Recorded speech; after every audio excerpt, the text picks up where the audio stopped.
عالمی خبروں کے ساتھ حسین اختر حاضر خدمت ہے۔ سلام قبول کیجیے اور سماعت فرمائیے بعض اہم خبروں کا خلاصہ۔ عراق میں عالمی 40 مارچ اور 40ویں امام حسین السلام اس سال ماضی سے زیادہ پرشکوہ انداز میں منایا گیا۔ عراقی حکومت اور عوام کی خدمات قابل تعریف ہیں۔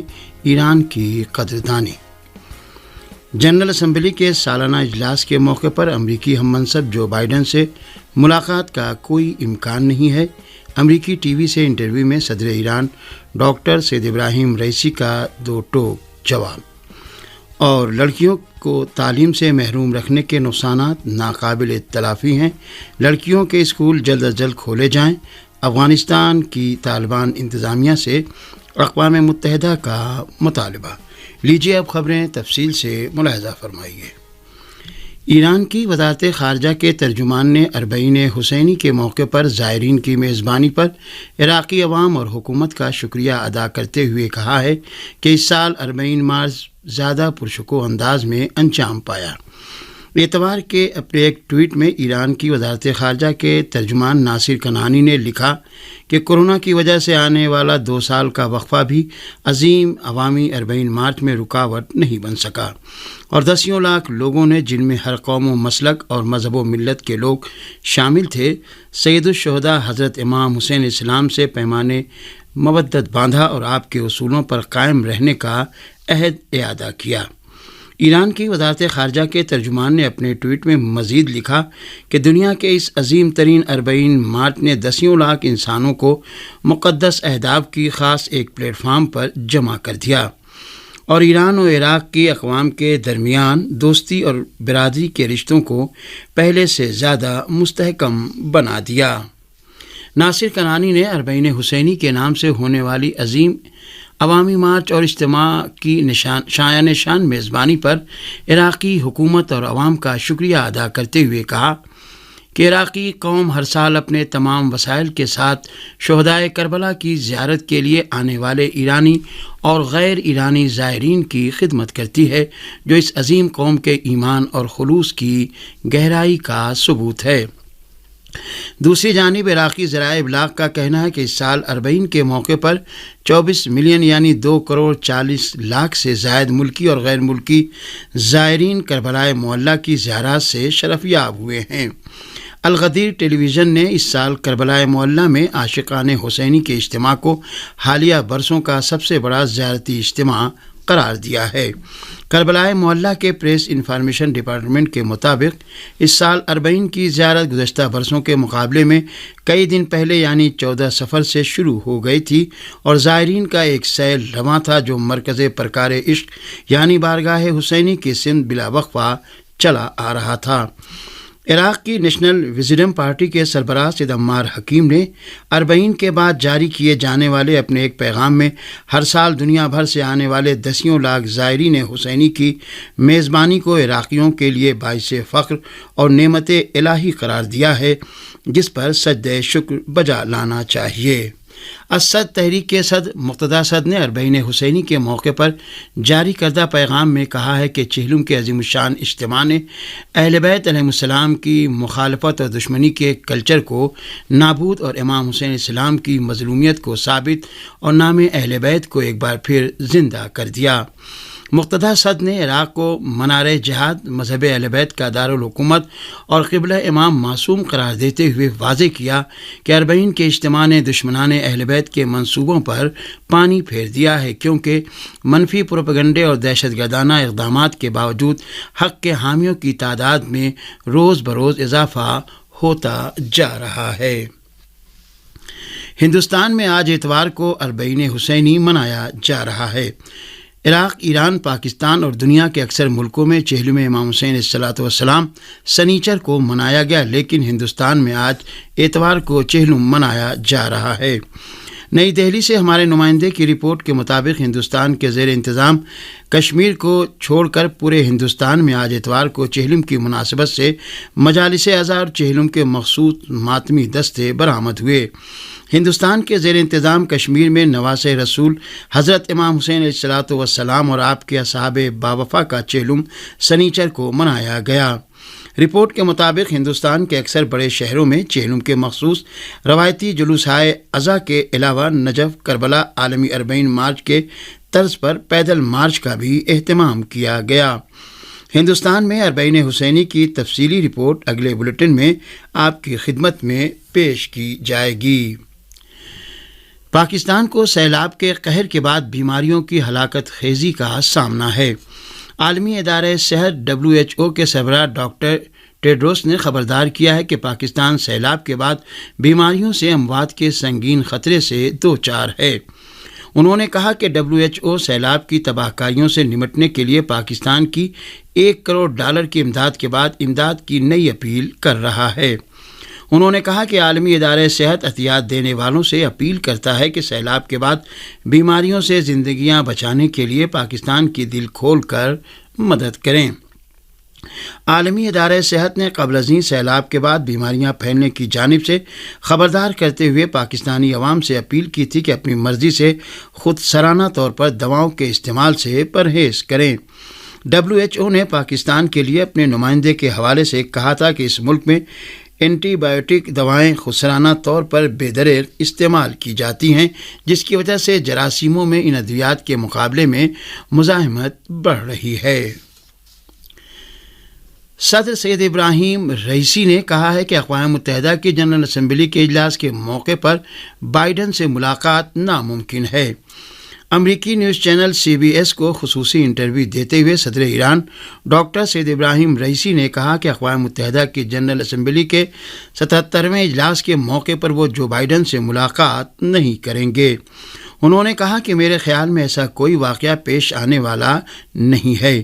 انہوں نے زور دے کر کہا کہ ملاقات ہو یا مذاکرات، اس کا کوئی فائدہ دکھائی نہیں دے رہا ہے۔ ٹرمپ اور بائیڈن کے درمیان فرق کے بارے میں پوچھے گئے ایک سوال کا جواب دیتے ہوئے صدر ایران نے کہا کہ امریکہ کی نئی حکومت دعویٰ کرتی ہے کہ وہ ٹرمپ کی حکومت سے مختلف ہے، لیکن عملی میدان میں کسی تبدیلی کا مشاہدہ نہیں کیا جا سکتا۔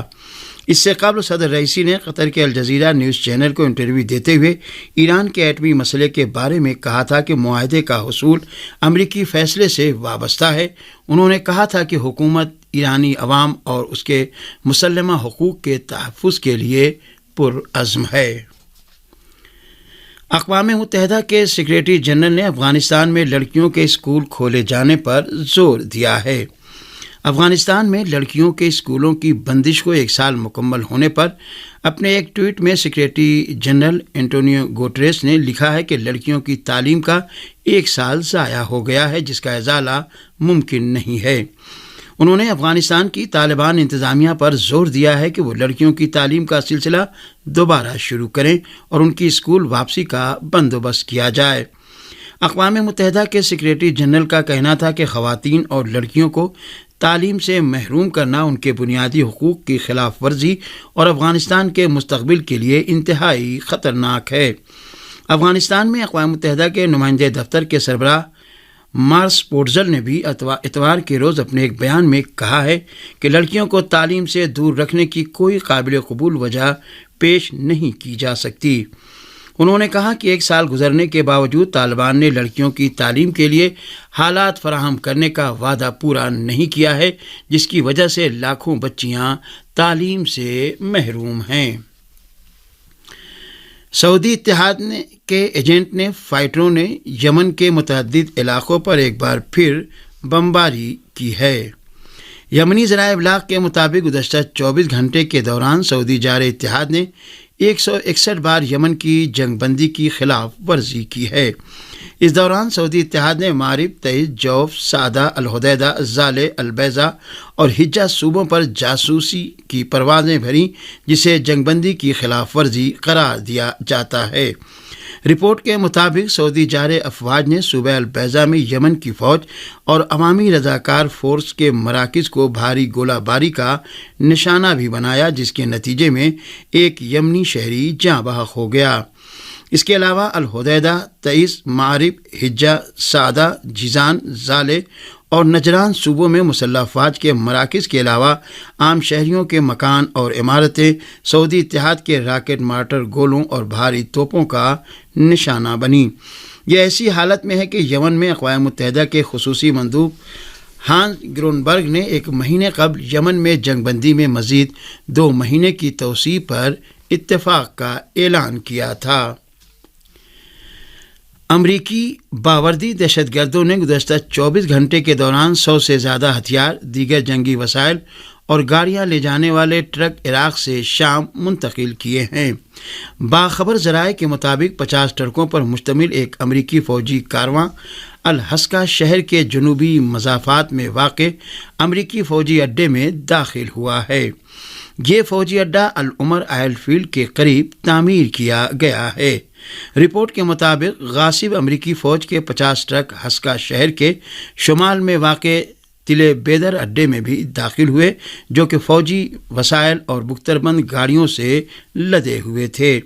یاد رہے کہ ستمبر 2017 میں داعش دہشت گرد گروہ کی شکست کے بعد امریکی باوردی دہشت گردوں نے ان کی جگہ لیتے ہوئے شام کے قدرتی ذخیروں من جملہ تیل کے کنوؤں کی لوٹ مار شروع کر دی۔ قابل ذکر ہے کہ امریکی دہشت گرد افواج نے شام کے شمال مشرق اور مشرقی علاقوں پر قبضہ کر کے 28 فوجی اڈے قائم کیے ہوئے ہیں۔ اس علاقے میں رہائش پذیر شام کے شہری امریکی دہشت گرد افواج اور ان کے حمایت یافتہ نام نہاد کرد ڈیموکریٹک فورس نامی تنظیم کی غیر قانونی اور دہشت گردانہ کارروائیوں کے خلاف مسلسل آواز اٹھاتے آئے ہیں۔ یوکرین کے صدر نے کہا ہے کہ روس کے ساتھ جنگ کے خاتمے کی بات کرنے کا وقت ابھی نہیں آیا ہے۔ یوکرین کے صدر ولودیمیر زیلنسکی نے رائٹرز خبر رساں ادارے کو انٹرویو دیتے ہوئے کہا ہے کہ جنگ کے محاذ پر یوکرینی افواج کی متعدد کامیابیوں کے باوجود اس جنگ کے خاتمے کے بارے میں بات کرنے کا وقت ابھی نہیں آیا ہے۔ انہوں نے کہا کہ روس کے ساتھ جنگ کے خاتمے کے آثار دکھائی نہیں دے رہے ہیں۔ زیلنسکی نے یہ بھی دعویٰ کیا کہ 7 مہینے سے جاری روس کے ساتھ جنگ کا جلد خاتمہ غیر ملکی ہتھیاروں کی فوری ترسیل سے وابستہ ہے۔ دوسری جانب زیلنسکی نے کہا کہ ماسکو کو اسی صورت میں ایمونیا برآمد کرنے کی اجازت دی جائے گی کہ روس یوکرینی جنگی قیدیوں کو ہمارے حوالے کرے۔ قابل ذکر ہے کہ ایمونیا نائٹریٹ کھاد کا ایک اہم جز ہے اور اس کیمیاوی مادے کی قلت سے عالمی غذائی بحران میں اضافہ ہو سکتا ہے۔ کیف یہ شرط ایسی حالت میں لگا رہا ہے کہ یوکرین اور روس کی جانب سے گندم اور اناج کی برآمدات میں قلت کے نتیجے میں دنیا کو ایک بڑے بحران کا سامنا ہے۔